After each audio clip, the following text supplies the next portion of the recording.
Old model steamboats in poor condition.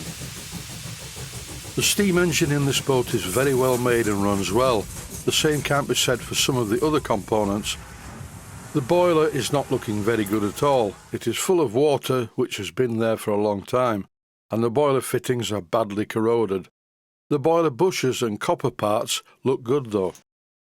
All of the clips in this video are taken from the main series, a model steamboat named Edith, which I made back in 2017. It's quite a long series and very comprehensive. So a quick summary of the engine. It self-starts in any position and is one of the nicest engines I've seen for quite a while. Which is more than I can say for the boiler. And look, it's still got water in it. I thought it was feeling a bit heavy. I wonder how old this water is. It's been in there for quite a long time. Anyway, the first thing to do is to see whether I can resurrect the water gauge, and it's very unlikely. And this is what is known as dezinkification. I put hardly any pressure on the fitting at all, but it just snapped off.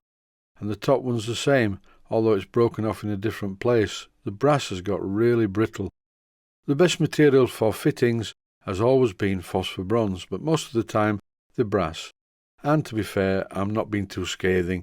They last about 50 years, so really, what's the point in making them very expensive out of phosphor bronze when brass does the job for quite a long time?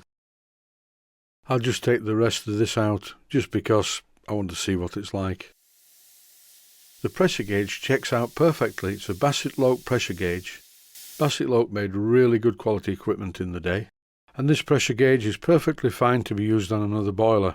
I'm just removing the clack valve, and look at this, the boiler's almost full of water. So what conclusion do I come to with this boat?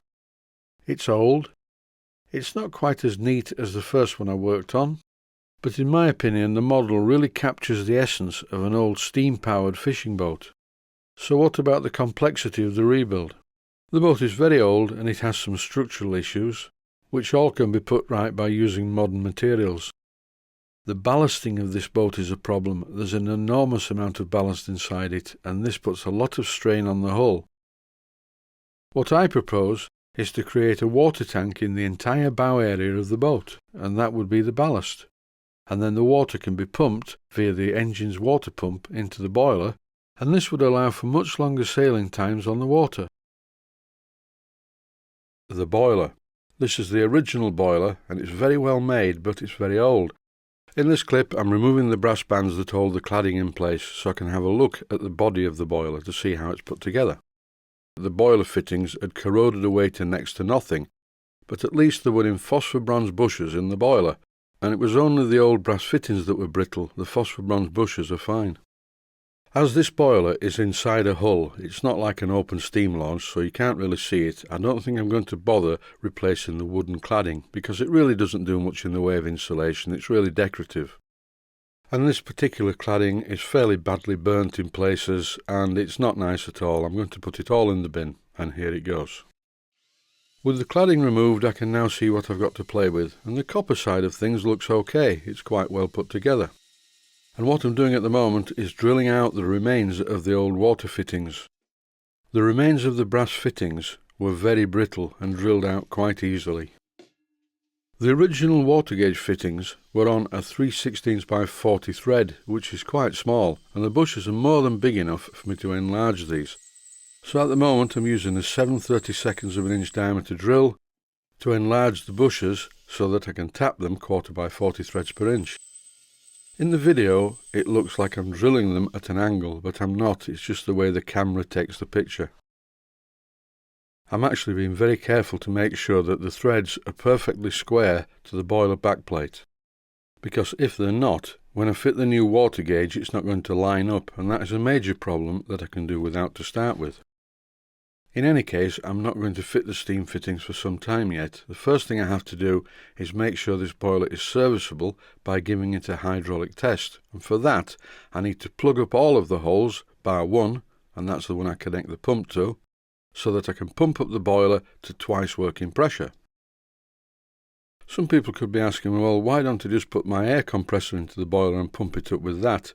Well, that's not too smart, because if it was to fracture there would be an explosion.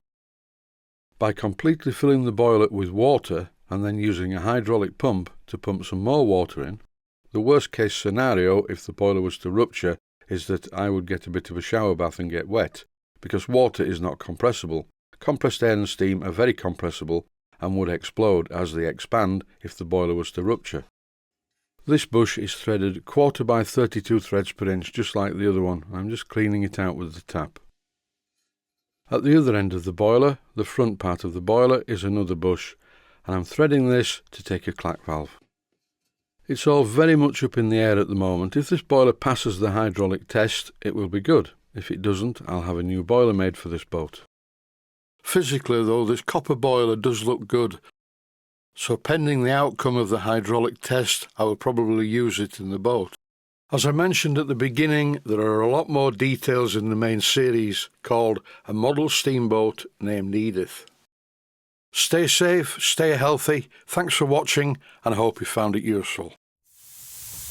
Please take the time to visit my Main Steam Models website and click on the section of the website that says Video Playlists. And by doing that, you can find other videos that you may like to watch. And by using the playlists, you can actually watch the videos back to back.